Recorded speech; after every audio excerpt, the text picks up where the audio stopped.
some of the common concerns that I often hear is and witness is shame about coming to the OSI clinic. And I hear it and I see it. So what I mean by that is people will often come to therapy, and at the beginning of therapy, at some point, they will talk about feeling like a failure or weak that they have to come to the OSI clinic for therapy. And seeing it, I often see clients attempting to hide themselves, especially at the beginning of therapy, usually wearing caps, hoodies, that sort of thing, so that they're not recognized. So in both of those situations, I would name that shame of having to come to therapy.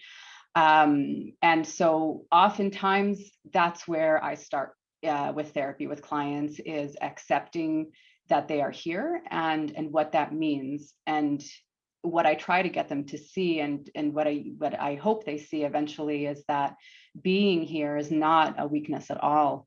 Is actually one of the most courageous things I've seen in my life as a person. People coming here and being that vulnerable in a person's office that they don't know, and then slowly allowing themselves to talk about the thing or the things that they haven't talked about.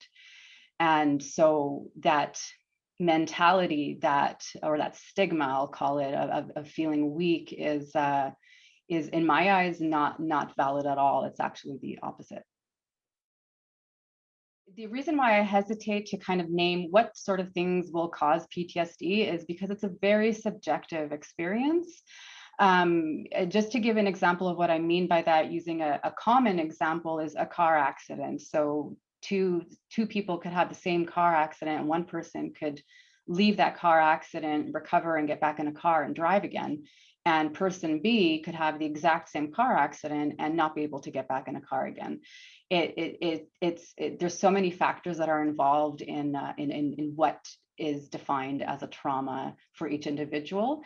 But having said that, in our case, we have a specific clientele here. We've got veterans and RCMP members. So some of the sort of things that I see in my work as results, what cause PTSD, are things like witnessing a horrific event like an IED explosion, or being involved in an IED explosion, for example, for a veteran, witnessing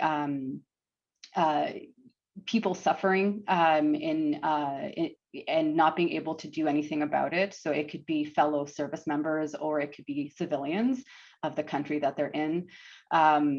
Also, harassment can also be an indicator of trauma. So feeling harassed in some way, with sexual or verbal harassment that they experience in their line of work. And another example would be a feeling of betrayal, whether it's seeing horrific acts in the world and not being able to understand why this is happening, or feeling betrayed by an organization as well, where orders are not clear, and not understanding why they're doing certain things, and feeling like they're put in danger and not understanding why. All of those things and many more can result in symptoms of trauma or PTSD.